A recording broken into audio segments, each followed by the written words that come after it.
Moin Leute und herzlich willkommen zurück zu unserer Bitcoin, Blockchain und Kryptowährungsreihe. Heute geht es um Transaktionen. Transaktionen sind so eigentlich das Herzstück, wenn man sich das mal so überlegt, weil ja, wir machen den ganzen Kram ja eigentlich nur, weil wir Geld überweisen wollen, ohne irgendwie eine Bank dazwischen zu haben.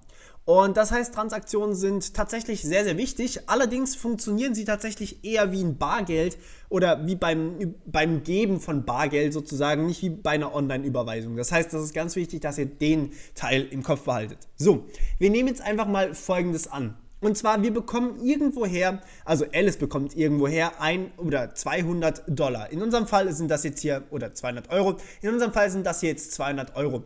Die müssen wir irgendwoher bekommen, damit wir die auch wirklich als sozusagen 200-Euro-Schein haben. Das heißt, wir müssen von irgendjemand einen sogenannten Unspent Output bekommen. Unspent Output heißt so viel wie ein Output, das heißt irgendwas, was wir ausgeben können, was wir allerdings noch nicht ausgegeben haben, deswegen Unspent.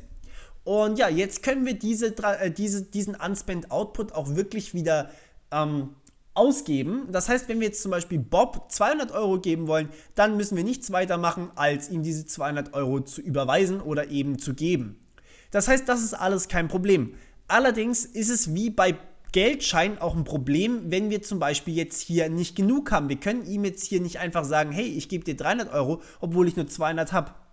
Dazu kann man natürlich mehrere Unspent Outputs zusammenlegen. Achtung, immer noch auf demselben Konto. Das heißt, wir haben jetzt hier immer noch Unspent Outputs, einer im Wert von 200 Euro, das heißt, wir haben von irgendwoher einen 200-Euro-Schein bekommen und einmal haben wir einen 100-Euro-Schein von irgendjemand bekommen und die wollen wir jetzt an Bob weitergeben, weil wir ihm 300 Euro geben wollen. Das heißt, wir müssen hier zusammenlegen und ja, das funktioniert tatsächlich ähnlich wie bei Bargeld natürlich auch. Wir geben ihm hier einfach diese 300 Euro. Aber schwierigster Fall ist jetzt folgender. Was machen wir, wenn wir ihm nur 100 Euro geben wollen? Wir haben aber nur einen Unspent Output in Höhe von 200 Euro.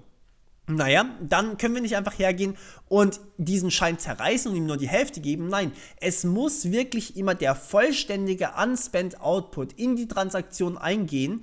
Aber wir müssen dann ein Rückgeldkonto sozusagen definieren oder ein Wechselgeldkonto. Und dieses Wechselgeldkonto kann ja einfach unser eigenes sein. Und 100 Euro geben wir natürlich an Bob. Das muss nicht unbedingt die Hälfte sein. Das ist jetzt so ein Beispiel. Da können auch sehr, sehr krumme Beträge bei rauskommen. Und das ist sehr, sehr wichtig. Das ist eigentlich so das Wichtigste mit überhaupt. Ihr müsst immer einen kompletten Unspent Output oder wenn ihr eine Transaktion tätigt, dann habt ihr automatisch immer einen kompletten Unspent Output, den ihr da reinsteckt. Aber wenn ihr kein Wechselgeld angebt, also kein Rausgeldkonto sozusagen für den Rest, dann kann es passieren oder dann wird es passieren, dass der Miner, sprich derjenige, der den Block generiert, der nimmt einfach euer Wechselgeld. Das ist in Ordnung so, das ist auch so gedacht, denn alles, was man nicht angibt, wird automatisch als Fee definiert. Und ja, das ist schon recht heftig, denn wenn wir jetzt zum Beispiel einfach aus Versehen vergessen, unser Rückgeldkonto zu definieren, dann nimmt der Miner halt einfach alles. Und da sind tatsächlich schon Fälle vorgekommen, da hat der Miner aus Versehen einfach mal eine Bitcoin bekommen, mehr als er eigentlich haben sollte. Ja, schauen wir uns das Ganze nochmal auf blockchain.info an. Hier jetzt mal die Transaktion aus dem Block 500.249.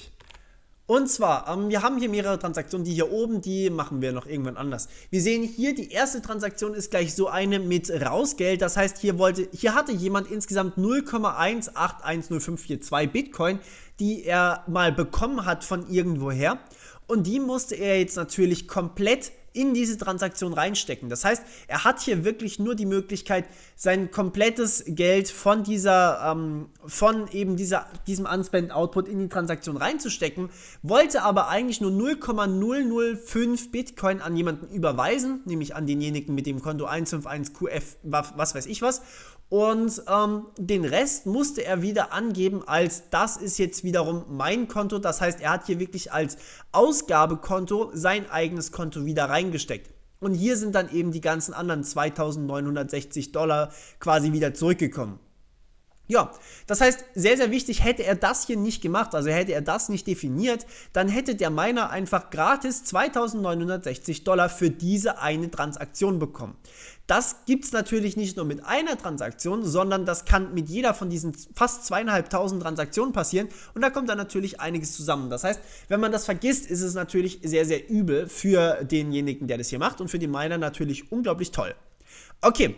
Ja, was überhaupt Fees sind und so weiter, das werden wir uns noch genauer angucken, beziehungsweise warum man die überhaupt angeben muss. So, hier natürlich auch noch ein anderer Fall, und zwar, wenn wir jetzt zum Beispiel an 2 Leute Geld überweisen wollen, dann stecken wir hier einfach alles rein, also wir müssen immer alles reinstecken und eins ist dann eben an den einen, eins ist an den anderen. Also wir können so viele Empfänger angeben, wie wir wollen. Wir können auch eine Kombination von beiden machen. Das heißt, wir kombinieren mehrere Inputs, also hier zum Beispiel mit mehreren, ich glaube 7 Empfänger sind das jetzt hier alles kein Problem. Aber wir müssen natürlich hier auch, oder wir können auch kombinieren, quasi 3 Inputs kombinieren aus 3 verschiedenen Unspent Outputs hin zu 2 Empfängern. Das ist alles überhaupt kein Problem. Da findet man manchmal auch hier in den Blöcken relativ interessante Transaktionen. Ich scroll jetzt hier mal gerade kurz runter. Hier zum Beispiel 4 Inputs, 2 Outputs. Hier gab es aber auch schon Transaktionen, die wirklich sehr, sehr enorm waren. Hier zum Beispiel die hier. Das ist ein Input und dieser Input hatte einfach 46,2 Bitcoin. Das ist alles in diesem Input drin. Und jetzt hat er das Ganze aufgeteilt in hier sehr, sehr viele kleine Zahlungen, also hier auch teilweise im Satoshi-Bereich. Nee, okay, nicht mal. Aber trotzdem sehr, sehr kleine Zahlungen, teilweise hier in Höhe von $6,69. Das ist quasi nichts und die Fees sind mittlerweile höher als eben das, was hier gezahlt wurde. Das ist schon sehr bedenklich. Aber wenn man natürlich so viel insgesamt dann ausgibt, also eine Zahlung an mehrere Leute hat, dann sind die Fees wieder fast in Ordnung. Zurückbekommen an seinen Input hier 17a irgendwas und das hier auch 17a irgendwas. Das heißt, er hat 43 Bitcoin, 12, was weiß ich was, hat er wieder zurück an sich selbst überwiesen. Das heißt, hier auch wieder, hätte er das vergessen, wäre natürlich 43 Bitcoin futsch gewesen. Und das wäre natürlich nicht so toll gewesen. Also das Wechselgeld ist tatsächlich nicht einfach so wieder bei euch auf eurem Wallet drauf, sondern es muss wirklich angegeben werden, dass ihr ein Wechselgeld haben wollt. Und das ist, glaube ich, eins von den Dingen, die das Wichtigste überhaupt sind, dass man das weiß, falls man es irgendwann mal von Hand machen möchte. Okay, und ja, das war's zu den Transaktionen. Nächstes Mal schauen wir uns das sogenannte Double Spend Problem an. Das ist sozusagen der Grund, warum man überhaupt Mining betreibt im Bitcoin-Netzwerk. Das heißt, alles wäre auch ohne Miner absolut möglich. Nur dieses Double Spend Problem, das ist halt eins, was man ohne Miner nicht loswerden wird. Also nicht so einfach los wird auf jeden Fall. Und das wollen wir uns nächstes Mal angucken. Gut, das war's von meiner Seite wieder. Wir hören uns beim nächsten Mal. Bis dann. Ciao.